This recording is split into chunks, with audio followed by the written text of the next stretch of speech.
শুধু প্রকল্প অনুমোদনই পরিকল্পনা মন্ত্রণালয়ের কাজ শেষ হবে না। দুর্নীতি রোধ ও প্রকল্প বাস্তবায়নের গতিও তদারকি করা হবে।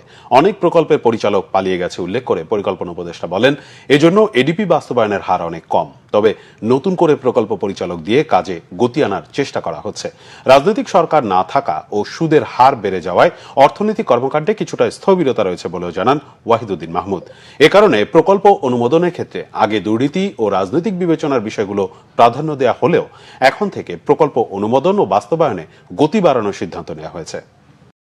নীতি সমন্বয়ের বিষয় এসেছে। এতদিন আমরা প্রকল্প যাতে ভালো থাকে, দুর্নীতিমুক্ত থাকে, ভালো প্রকল্প হয়, বাস্তবায়ন দুর্নীতিমুক্ত হয়, এগুলোর দিকে দৃষ্টি ছিল। এখন এরপরে এই অর্থ বছরের শেষ পর্যন্ত আমরা চেষ্টা করব যেগুলোকে আমরা ছাড়পত্র দিয়েছি এগুলোকে ভালোভাবে যাতে যত দ্রুত পারা যায় বাস্তবায়ন করা, যাতে করে এখন আমরা যেভাবে পিছিয়ে আছি উন্নয়ন প্রকল্প বাস্তবায়নের ক্ষেত্রে এটা যাতে অনেকটাই